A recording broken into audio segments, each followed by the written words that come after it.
آقا مسکرا پڑے. آقا فرماتے ہیں آپ نے بہت بہتر خواب دیکھا ہے, عنقریب انشاءاللہ میری بیٹی فاطمہ کے گھر بیٹا پیدا ہوگا. رسول اللہ صلی اللہ تعالی علیہ وسلم نے اپنی بیٹی کے گھر بچے کی پیدائش کی خبر دے رہے ہیں. کہاں ہیں وہ لوگ جو کہہ دیا کرتے ہیں کہ کیا پتا کسی کو غیب کا علم.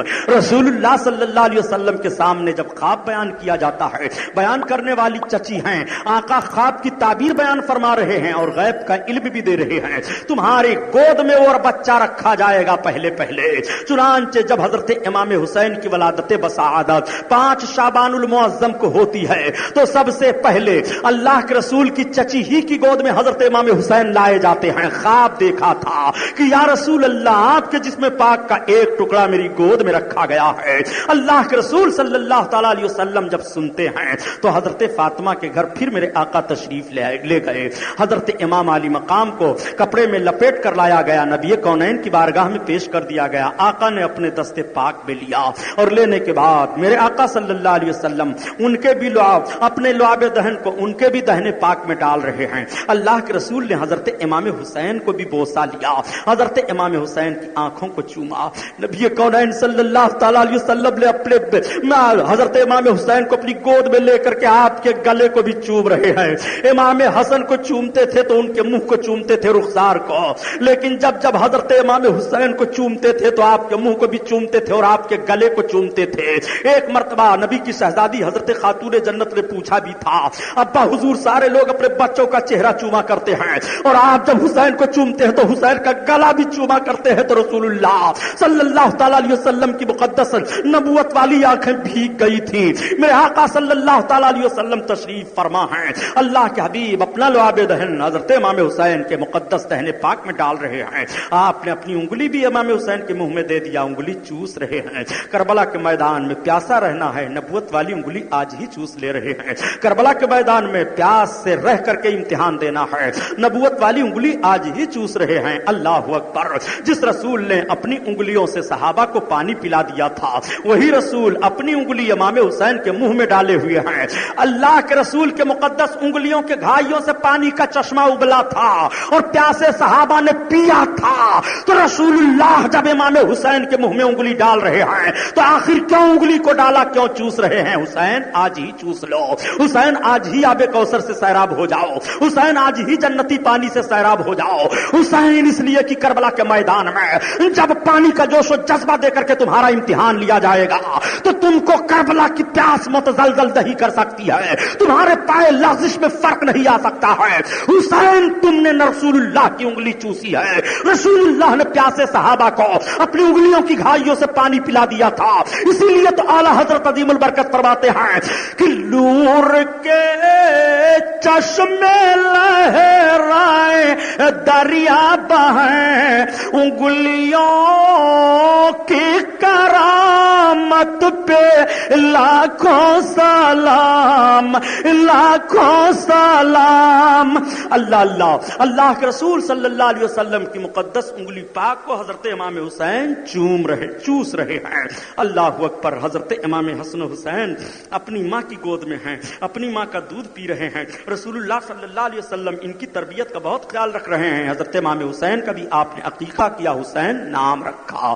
رسول اللہ کی گود میں آ کر حضرت امام حسن بیٹھ جاتے ہیں, امام حسین بیٹھ جاتے ہیں. میرے آقا کے شہزادے گرامی حضرت ابراہیم رضی اللہ تعالیٰ عنہ تھے. اللہ کے رسول صلی اللہ علیہ وسلم کی گود میں ایک مرتبہ آپ کے شہزادے حضرت ابراہیم تھے اور حضرت امام حسین بھی پہنچ گئے. ایک طرف اپنا شہزادہ ہے, ایک طرف شہزادی کا شہزادہ ہے. انسان کی فطرت ہوتی ہے, وہ لوگ جن کے بچیوں کے بچے ہیں وہ خود محسوس کرائیں کہ بچی کا بچہ کتنا پیارا ہوا کرتا ہے. جب وہ اپنی زبان سے لفظ نانا کہتا ہے تو باپ کا کلیجہ اچھل جاتا ہے, یہ میری بیٹی کا بیٹا ہے, یہ میری بیٹی کی بیٹی ہے. اس کا دل پھولے نہیں سماتا ہے, بڑی خوشی حاصل ہوتی ہے. یہ فطرت ہے انسان کی کہ اپنے بچی کے بچوں سے بڑی محبت ہوا کرتی ہے. آپ ذرا ملاحظہ فرمائیں, اگر اس نوعیت میں آپ پہنچے ہوئے ہیں تو آپ اپنی محبت کو دیکھیں. رسول اللہ سے بھی بڑی محبت ہے. اگر آپ کی گود میں ایک طرف آپ کا نواسا ہو اور آپ کی گود میں ایک طرف آپ کا بچہ ہو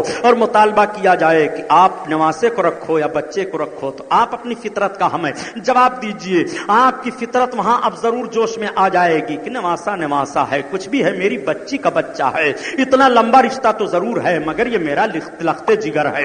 آپ اپنے ہی بچے کو ترجیح دیں گے. آؤ ذرا رسول کونین صلی اللہ علیہ وسلم کو ملاحظہ فرماؤ, بلا مثال سمجھو.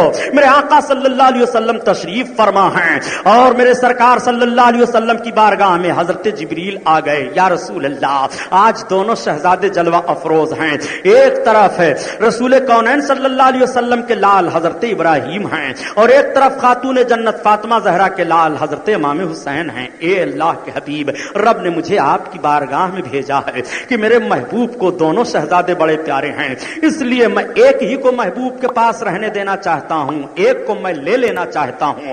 جبریل جاؤ میرے محبوب سے پوچھ لو, جس کا انتخاب کر لیں اس کو روک لیا جائے اور جس کو دیں اسے لے لیا جائے. ذرا اللہ کی مشیت تو ملاحظہ فرماؤ. محبوب صلی اللہ علیہ وسلم کی بارگاہ میں اجازت لینے کے لیے اللہ تعالیٰ حضرت جبریل کو بھیج رہا ہے. رسول کا اختیار تو دیکھو, رسول کا وقار تو دیکھو. پیارے, سب کچھ کرنے والا مولا ہی ہے مگر اپنے محبوب کی عظمت کا اظہار کس طرح سے کر رہا ہے. اللہ کے حبیب صلی اللہ علیہ وسلم کبھی حسین کی طرف دیکھتے اور کبھی حضرت ابراہیم کی طرف دیکھتے. اللہ کے رسول صلی اللہ علیہ وسلم نے کہا, اے جبریل مجھے حسین پسند ہیں, جبریل میں حسین کو رکھنا چاہتا ہوں. ابراہیم تو پسند ہی ہیں, میرے لختے جگر ہیں, لیکن اگر میں حسین کو واپس کرتا ہوں تو مجھے بھی تکلیف ہوگی, فاطمہ کو بھی تکلیف ہو جائے گی, اور ابراہیم کو دیتا ہوں تو مجھے تکلیف ہوگی مگر میرے تکلیف کے مقابلے میں اتنی تکلیف اوروں کو نہیں ہوگی. رسول اللہ کو اب بھی نہیں گوارا ہے. میرے آقا صلی اللہ علیہ وسلم کی گود میں امام حسین ہیں, امام حسین کے تعلق سے میری بیٹی فاطمہ کو تکلیف پہنچے, یہ رسول اللہ صلی اللہ علیہ وسلم کو گوارا نہیں ہے. اور خدا کی قسم کب گوارا ہو رسول اللہ کو, جب رسول کی بیٹی حضرت خاتون جنت فاطمہ زہرا کے وصال کا وقت آیا ہے تو اللہ کے رسول صلی اللہ علیہ وسلم کی بیٹی کی روح کو قبض کرنے کے لیے ملک الموت نہیں آئے ہیں. ملک الموت سارے لوگوں کی روح قبض کر رہے ہیں. کیسا بھی بادشاہ ہو اس کی روح ملک الموت قبض کریں گے, کوئی ولی ہو اس کی روح ملک الموت قبض کریں گے, غوث و ابدال قطب ہو اس کی روح ملک الموت قبض کریں گے. تمام صحابہ کی روحوں کو ملک الموت نے قبض کیا ہے, لیکن جب ملک الموت کو حضرت فاطمہ کی روح قبض کرنے کی باری آتی ہے تو عرض کرتے ہیں پروردگار رسول اللہ کی شہزادی کا معاملہ ہے, میں رسول اللہ کی شہزادی کی روح کو قبض نہ کروں گا. تو اللہ تعالیٰ نے اپنے دستے قدرت سے حضرت فاطمہ کی مقدس روح کو قبض فرمایا. وہ رسول اللہ کی بیٹی کا وقار ہے. آؤ ذرا دیکھو, حسین کے چاہت کی بات آئی ہے. اللہ کے رسول صلی اللہ علیہ وسلم نے حضرت جبریل سے کہا میں حسین کو رکھ رہا ہوں. چند دن کے بعد حضرت ابراہیم کا وصال ہو گیا. اللہ کے رسول صلی اللہ علیہ وسلم کے شہزادے گرامی اس دنیا سے چل بسے. آج بھی جنت البقیع شریف میں حضرت ابراہیم کا مزار انور ہے. اور جب ترک حکومت تھی ہندوستان میں 532 برس, جب ترک حکومت تھی عربستان میں 532 برس تک ترکوں نے حکومت کی تھی اور یورپ کے چھکے چھڑا دیے تھے. ان ترکوں نے تمام مشہور صحابہ جن کے قبروں کی نشاندہی کی گئی ان کے قبروں پر اچھے اچھے گنبد بنوا دیے تھے. لوگ جاتے تھے, عقیدت بڑھ جاتی تھی اور صحابہ کی زندگیاں یاد آ جایا کرتی تھی. اللہ کے رسول صلی اللہ علیہ وسلم کے شہزادے گرامی وقار حضرت ابراہیم کی قبر انور پر بھی ترک حکمرانوں نے گنبد شریف بنوا دیا تھا. لیکن جب سعودی حکومت برقت قائم ہوتی ہے تو اس نے سارے قبوں کو توڑ دیا. رسول اللہ صلی اللہ علیہ وسلم کے صحابہ کے مزارات کو توڑا, حضرت عثمان غنی کے مزار کو توڑا, حضرت عائشہ صدیقہ کے قبر انور کے گنبد کو توڑا, حضرت خدیجہ الکبریٰ کے قبر انور کی گنبد کو توڑا. رسول اللہ صلی اللہ تعالی علیہ وسلم کے والد محترمہ کے قبر انور پر گنبد بنا ہوا تھا, اس گنبد کو ان لوگوں نے 99 میں توڑا. یہ توڑتے چلے جا رہے ہیں. اور اب تو بتاؤں گا تو خون کے آنسو رو گے مسلمانوں. بات آ گئی ہو تو بتا دوں اور انصاف آپ سے میں چاہتا ہوں. بتاؤ مدینہ حرم ہے کہ نہیں, مکہ شریف حرم ہے کہ نہیں؟ رسول اللہ نے فرمایا تھا کہ حضرت ابراہیم علیہ السلام نے یہاں سے لے کر کے یہاں تک مکہ کو حرم بنایا ہے اور میں یہاں سے یہاں تک لے کر کے مدینہ کو حرم بنا رہا ہوں. جس حرم میں کسی پرندہ کو نہیں مار سکتے ہو, جس حرم کے تقدس کا اعلان رب قرآن میں بیان فرما رہا ہے, جس عرب کے پاکیزہ ماحول کے لیے رسول اللہ نے فرمایا تھا کہ اخرج الیہود والنصارى من جزیرۃ العرب, عرب کے جزیرہ میں نصارہ نہ داخل ہونے پائیں, عرب کے جزیرہ میں وہ یہود نہ داخل ہونے پائیں. جس رسول اللہ نے فرمایا کہ ان الشیطان قد ایسا ان تعبد الاصنام فی جزیرۃ العرب, شیطان مایوس کر دیا گیا ہے کہ عرب کے جزیرہ میں بتوں کی پوجا ہو، عرب کے جزیرہ میں اصنام پوجے جائیں۔ اللہ کے رسول صلی اللہ تعالی علیہ وسلم کا وہی مقدس حرم ہے جس مقدس حرم میں سعودی نے ہندوستان کے غیر مسلم انجینئروں کا داخلہ کر لیا ہے۔ انجینئر ہندوستان سے غیر مسلم جا رہا ہے، مقدس حرم کا تقدس برباد کرنے والی یہ نجد کی حرامی اولاد ہے، ان کے تعلق سے آج بھی تم صفائی پیش کیا کرتے ہو۔ خدا کی قسم، اللہ کے رسول کے چہیتے ولی حضرت مفتی اعظم ہند بریلوی رضی اللہ تعالیٰ عنہ نے جب دیکھا تھا تو رب کی بارگاہ میں دعا مانگی تھی، یا اللہ نجدیوں سے مدینہ کو پاک فرما دے، مکہ کو پاک فرما دے، یا اللہ کرم فرما دے، نجدی بلا دور ہو جائے۔ اعلیٰ حضرت عظیم البرکت کے شہزادے حضور مفتی اعظم ہند اللہ کی بارگاہ میں دعا مانگ رہے ہیں، تیرے حبیبوں کا پیارا چمن کیا برباد، الہی نکلے یہ نجدی بلا مدینے سے، الہی نکلے۔ آپ کہو گے کہ سبحانی صاحب جوش ایمانی میں آپ کیا بیان کر رہے ہو؟ اٹھاؤ 26 فروری کا اسی ہندوستان اخبار اردو میں جو شائع ہوتا ہے، اسی بمبئی میں شائع ہوتا ہے، اس پر پڑھا لکھا ہوا ہے، پڑھو دیکھو کہ یہ سب اسلام میں پہلا نادر واقعہ یہ ہو رہا ہے جب سے اسلام پھیلا۔ اور اللہ کے رسول صلی اللہ علیہ وسلم کے صحابی حضرت عمر فاروق اعظم رضی اللہ تعالیٰ عنہ نے یہود و نصارہ کو نکال دیا تھا، اور میرے سرکار صلی اللہ علیہ وسلم نے آخری حجۃ الوداع کے موقع پر فرمایا تھا، اب سارے جاہلیت کے رسموں کو پاؤں تلے رود رہا ہوں۔ اور حضرت رسول کونین نے حضرت ابوبکر صدیق کو بھیجا تھا کہ اب آج سے کوئی کافر مشرک کعبۃ اللہ کا حج نہیں کر سکتا ہے، حج کرنے سے روک دیا گیا تھا، پاک کر دیا گیا تھا، مکہ شریف مدینہ شریف کو حرم قرار دے دیا گیا تھا۔ آج اسی حرم محترم میں غیر مسلم انجینئروں کا داخلہ ہو رہا ہے، غیر مسلم جا رہے ہیں، ذرا پیپروں کو پڑھ کر کے دیکھو اور اپنے ماتھے کو ٹھونک لو اور افسوس ظاہر کرو، تم صدمے نہ ہمیں دیتے، نہ یوں فریاد ہم کرتے، نہ کھلتے راز سربستہ، نہ یوں رسوائیاں ہوتی۔ اتنی بڑی حرکت تو یزید نے بھی نہیں کیا تھا، یزید نے ضرور مسجد نبوی کے تقدس کو پامال کیا، لیکن آپ ذرا دیکھو، ملاحظہ کرو، اس کے دور حکومت میں بھی کوئی کافر حرم میں داخل نہیں ہونے پایا تھا۔ یہ اپنے آپ کو سوچ لے کہ یہ کس کٹ گھرے میں رکھے جائیں گے، ان کی منزل کیا ہوگی، ان کا ٹھکانہ کیا ہوگا۔ خدا کی قسم، رب نے ارشاد فرمایا ہے کہ جس نے رسول اللہ کو ایذا دیا، اللہ کو ایذا دیا، وعد لہم، اللہ تعالیٰ نے ان کے لیے عذاب کو متعین فرما دیا ہے، ان کے لیے عذاب آخرت میں تیار کر رکھا ہے، بڑا کڑا عذاب ہوگا، بڑی سخت سزا ہوگی۔ میں بات کر رہا تھا حضرت امام علی مقام، حضرت امام حسین اور رسول اللہ صلی اللہ علیہ وسلم کے شہزادے گرامی وقار حضرت ابراہیم کی۔ حضرت ابراہیم سے یہ بات چلی اور یہاں تک پہنچ گئی۔ اب آؤ دیکھو، رسول اللہ صلی اللہ تعالی علیہ وسلم کی مقدس گود میں حضرت امام حسین بیٹھے ہوئے ہیں، اللہ کے رسول صلی اللہ علیہ وسلم سونگھ لیا کرتے ہیں، امام حسن بیٹھے ہوئے ہیں، نبی سونگھ لیا کرتے ہیں، اور کبھی کبھی میرے آقا ارشاد فرما دیا کرتے تھے، الحسن والحسین سید الشباب اہل الجنہ، حسن و حسین جنتی جوانوں کے سردار ہیں۔ نبی فرماتے تھے، ہما ریحانی فی الدنیا، یہ دونوں دنیا میں میرے جنت کی خوشبو ہیں۔ نبی کونین دونوں کو چوما کرتے تھے اور نبی کونین دونوں کو سونگھا کرتے تھے۔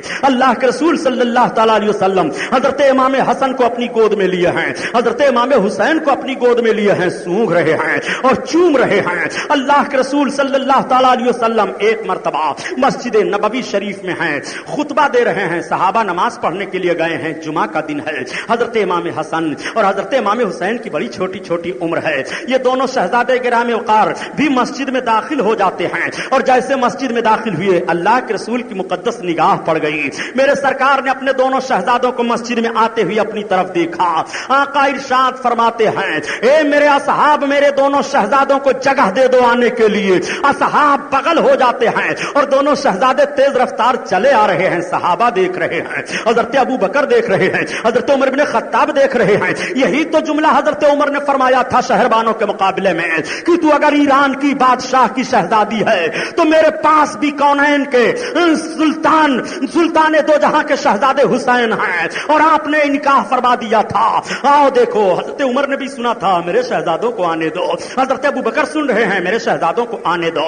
دونوں شہزادے چلے آ رہے ہیں اور اللہ کے رسول صلی اللہ تعالی علیہ وسلم کی گود میں بیٹھ گئے. میرے آقا کی گود میں بیٹھتے ہیں تو کبھی سرکار کے دہنے پاک پر اپنے ہاتھ کو لے جاتے ہیں. بچپن کا ماحول ذرا دیکھیے. کبھی رسول اللہ کی مقدس زلفوں کو پکڑ لیتے ہیں, کبھی نانا جان کے دوش مبارک کے قریب کھڑے ہو کر کے نانا جان کے دوش مبارک پر جانے لگتے ہیں. یہ انداز ہوتا ہے. میرے آقا مسکرا پڑتے ہیں اور کہتے ہیں اے لوگوں دیکھو دیکھو یہ اولادیں ہیں, ان کی محبت ذرا دیکھو. رسول کونین صلی اللہ تعالی علیہ وسلم نے کس طرح سے محبت فرمایا ہے. اور یہاں تک مورخین اور محدثین نے لکھا ہے کہ جب اللہ کے رسول صلی اللہ علیہ وسلم سجدہ میں جاتے تو امام علی مقام کا تو یہاں تک حال تھا, یہ امامین کریمین آتے تو اپنے نانا جان کے پشت پر سوار ہو جاتی.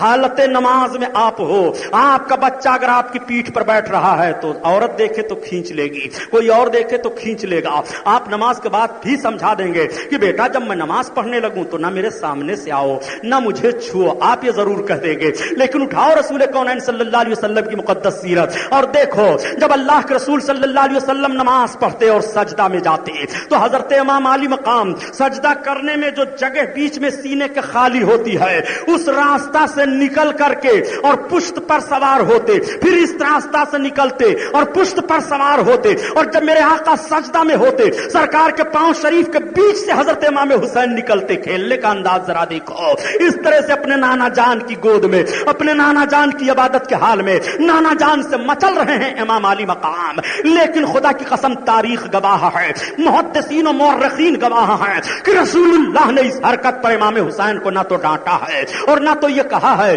کہ یہ فاطمہ تم نے اپنے بچوں کو روکو, جب نماز میں پڑھنے لگوں تو ایسی حرکت نہ کریں. نہیں, بلکہ میرے آقا مسکرا دیا کرتے تھے. اور یہاں تک بات آئی ہے کہ اگر رسول اللہ کے پشت انور پر حسین ہوتے تو رسول اللہ اپنا سجدہ لمبا کر دیتے اور جب تک خود حسین نہ اتر جائیں تب تک رسول اللہ کا سر سجدہ سے نہیں اٹھ رہا ہے. آپ ذرا غور فرمائیے, تجزیہ کیجئے اور جائزہ لیجئے. میرے حسین کی ذات گرامی وہ ہے کہ نبی کونین صلی اللہ علیہ وسلم کے پشت انور پر سوار ہو جائیں تو نبی اپنا سجدہ لمبا فرما دیں. امام حسین کے ذریعہ سے نبی کا سجدہ لمبا ہو رہا ہے. میرے امام حسین اللہ اکبر نبی کونین صلی اللہ علیہ وسلم اپنی گود میں لے کر کے بیٹھے ہیں. بہت محبت ہے. تب تک ایک فرشتے کی حاضری ہوئی. فرشتے نے سلام عرض کیا یا رسول اللہ ان سے آپ کو بڑی محبت ہے. ہاں مجھے بڑی محبت ہے. یا رسول اللہ آپ ان سے محبت کرتے ہیں مگر ان کو آپ کی امت شہید کر دے گی, یہ شہید کر دیے جائیں گے. یا رسول اللہ اور جس جگہ پر یہ شہید ہوں گے اس جگہ کی یہ مٹی ہے, یا رسول اللہ اس کو آپ لیں. میرے آقا نے اس مٹی کو اپنے دست نبوت میں لے لیا.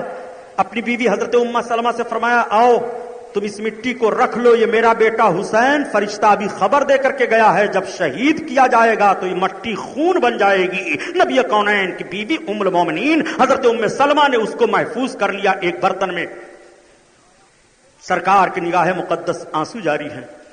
مولا کائنات آ گئے, بیٹھ گئے. امام حسین بھی ہیں. حضرت علی کی آنکھوں سے بھی فطری طور پر آنسو جاری ہو گئے.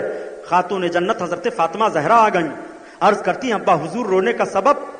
آقا کریم صلی اللہ علیہ وسلم نے اپنی بیٹی کا چہرہ دیکھا, حضرت علی کا چہرہ دیکھا اور دیکھنے کے بعد نگاہ نبوت سے آنسو برسنے لگے.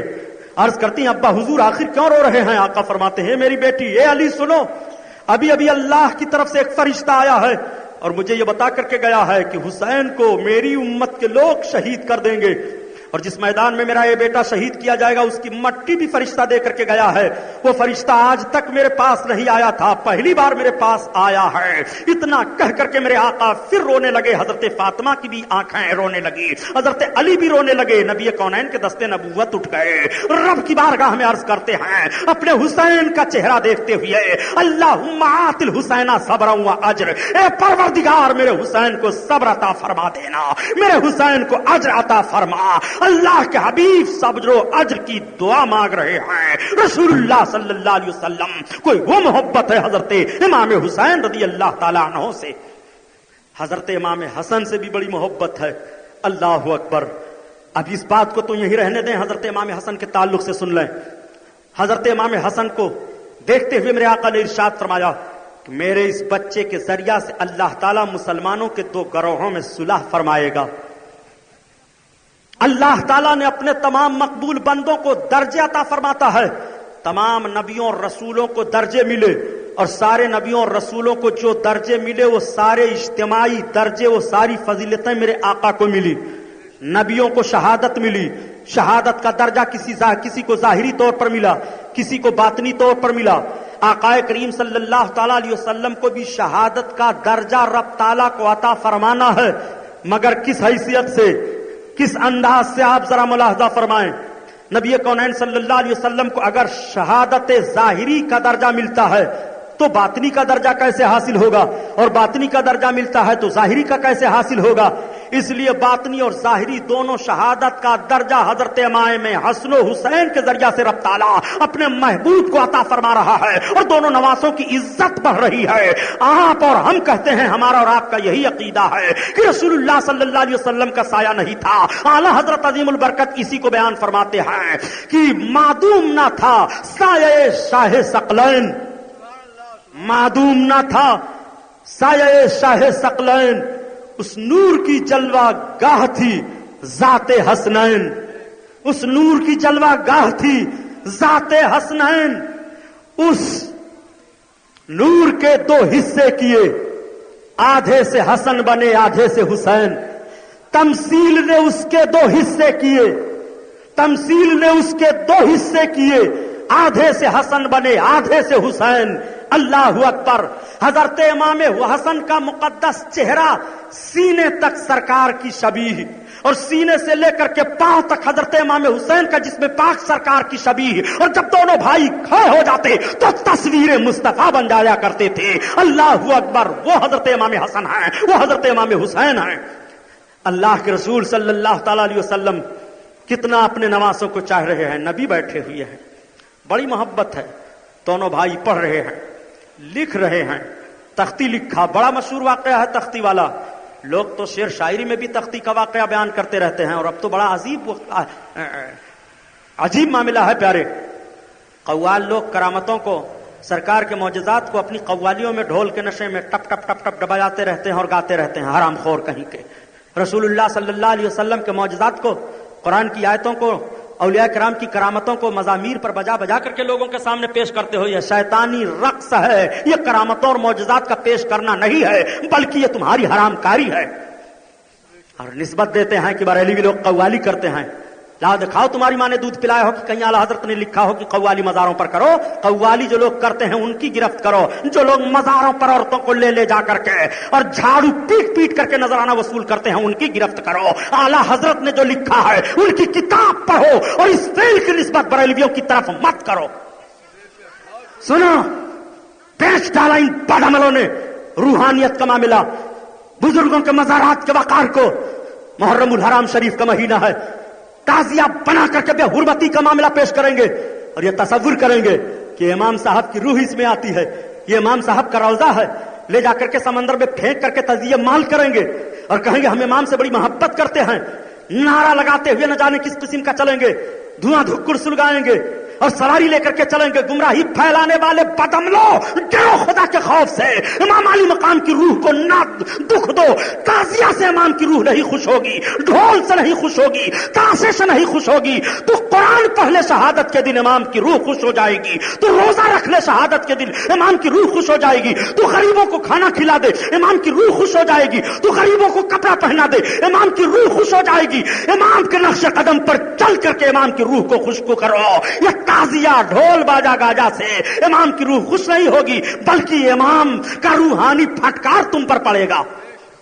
یہ جملہ جب بول دیتا ہوں تو بڑی تکلیف ہو جاتی ہے کہ سبحانی صاحب تو تعزیہ داری کے خلاف بولتے ہیں، تمہارے باپ کا کیا جاتا ہے؟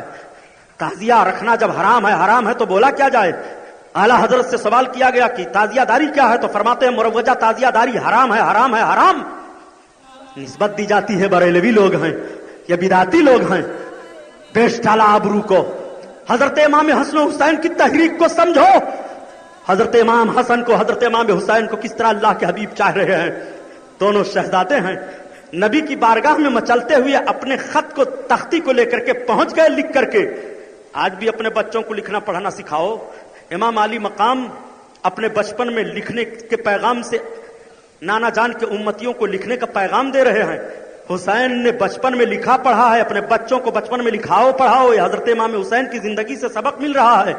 لیکن بچوں کو صرف ٹی وی دکھاؤ، بچوں کو صرف میلے میں گھماؤ، بچوں کو صرف بے حیا بناؤ، اور جب بے حیا بننے کے بعد تمہاری گردن پر یہ لاٹھ رکھ کر کے دباتے ہیں اور تمہاری زبان نکلتی ہے، تب کہتے ہو مولانا صاحب سے تعویذ لکھوا کر کے لاؤ، میرا بیٹا نافرمان ہو گیا ہے۔ بیٹے کو فرما بردار بنانا چاہتے ہو تو نبی کی بیٹی فاطمہ نے جس طرح سے اپنا خون جگر پلایا تھا اپنے شہزادوں کو، اپنا دودھ پلایا تھا اپنے شہزادوں کو، اس طرح سے ماں بن کر کے اپنے بچے کو دودھ پلائے، بچہ وفادار ہوگا، بچہ مجاہد بنے گا، بچہ حلال خور بنے گا، بچہ اپنے ماں باپ کے قدموں پر اپنی زندگی ہردم قربان کرنے والا بنے گا۔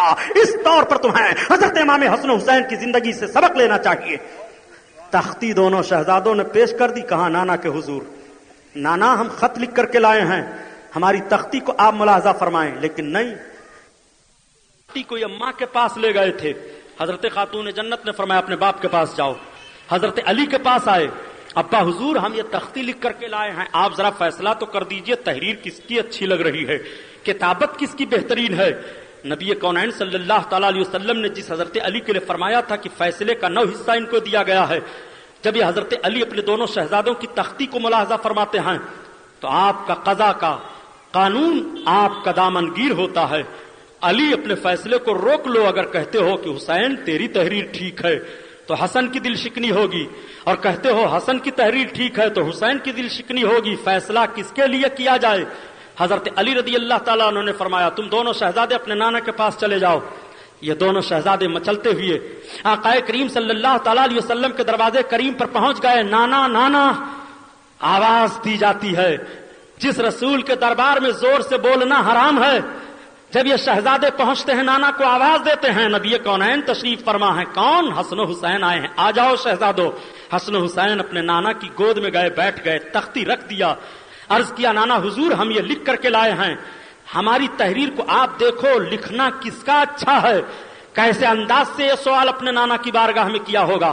حضرت امام حسن امام حسین کے مقدس چہروں کو اللہ کے رسول دیکھتے ہوئے مسکرا پڑتے ہیں۔ اللہ کے رسول سارے جہاں کے لوگوں کو فیصلہ عطا فرمانے والے ہیں، میرے آقا فیصلہ نہ دیں گے تو کون دے گا؟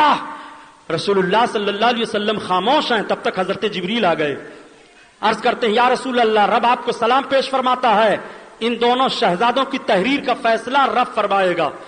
جبریل رب فرمائے گا؟ ہاں میرے آقا رب فرمائے گا، رب نے مجھ کو موتیوں کا 7 دانہ دیا ہے۔ ایک دوسری روایت میں بھی ہے کہ اللہ تعالیٰ نے مجھے سیب عطا فرمایا ہے، اس کو ہم اچھال رہے ہیں، اور جس کی طرف زیادہ ہوگا اس کی تحریر اچھی ہے، جس کی طرف کم ہوگا اس کی تحریر اس سے کم تر ہے۔ اللہ کے رسول صلی اللہ علیہ وسلم فرما رہے ہیں جبریل اپنا کام کرو۔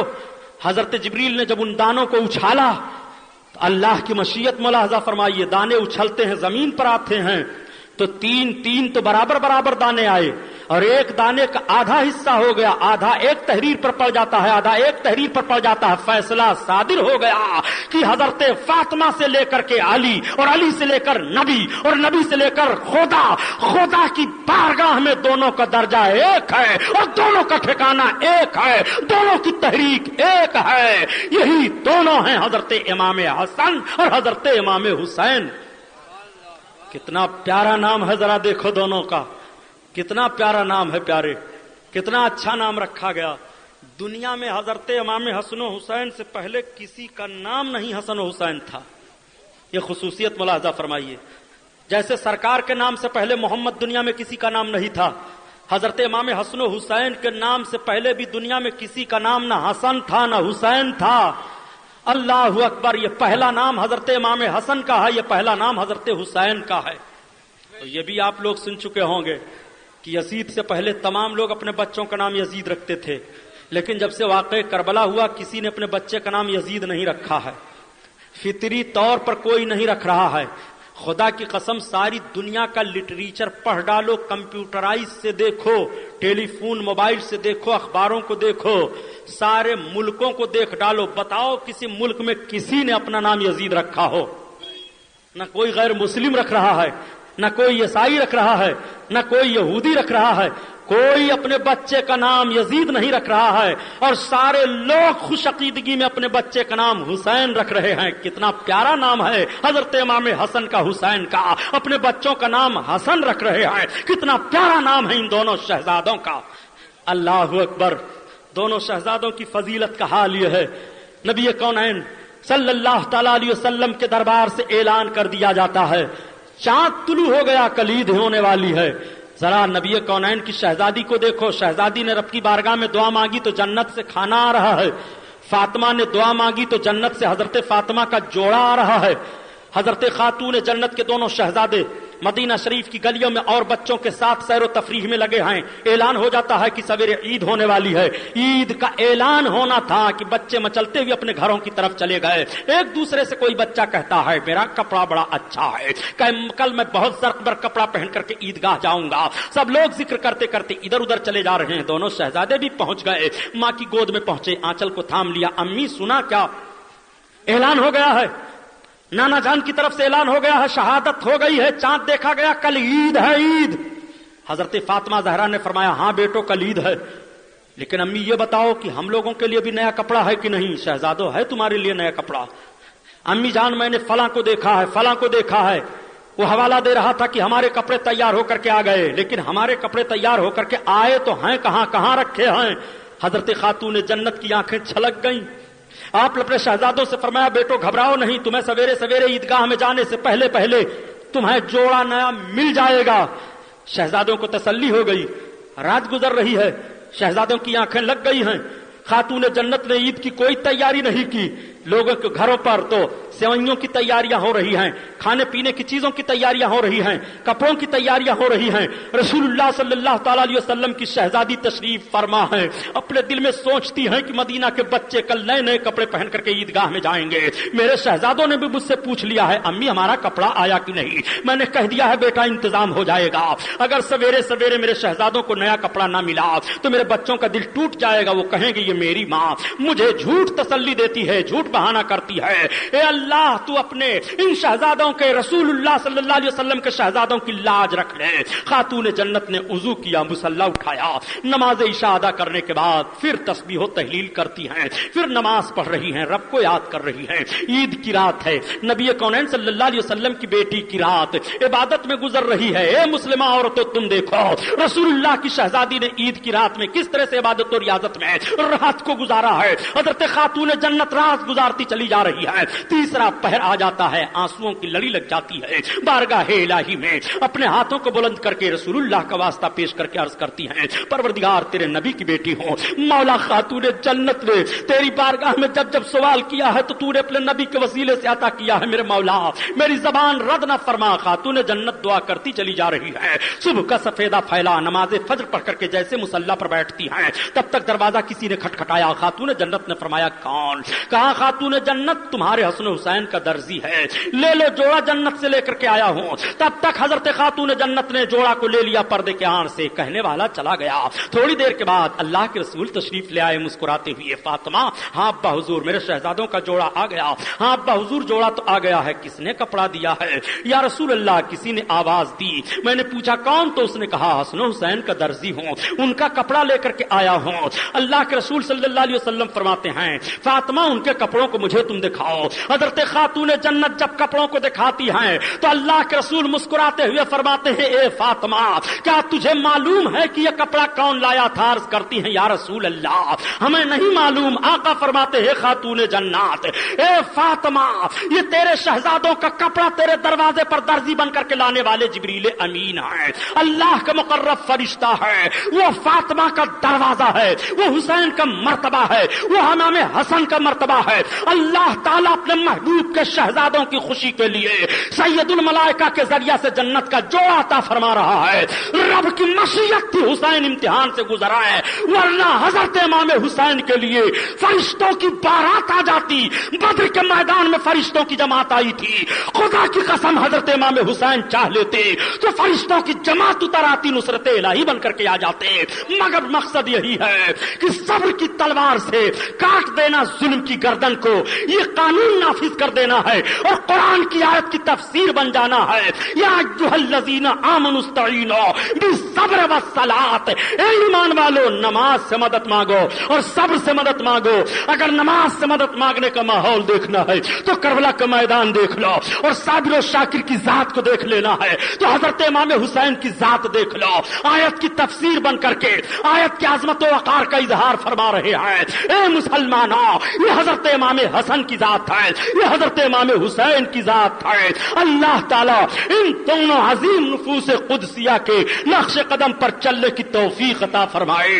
حضرت امام حسین اور کربلا کا میدان، حضرت امام مسلم کی شہادت اور حضرت امام مسلم کے دونوں شہزادوں کی شہادت، مدینہ طیبہ سے روانگی، مکہ معظمہ میں قیام اور مکہ معظمہ سے روانگی اور کربلا کے میدان میں قیام اور شہیدوں کا خونی منظر، انشاءاللہ یہ ساری باتیں میں کل عاشورہ کی رات ہے، 10ویں محرم ہے، اس میں بیان کروں گا. ٹھیک 9:30 بجے بیٹھ جاؤں گا. آپ سب حضرات تشریف لائیں. یہ محفل نور زندہ باد، پائندہ باد، وما علینا الا البلاغ. السلام علیکم.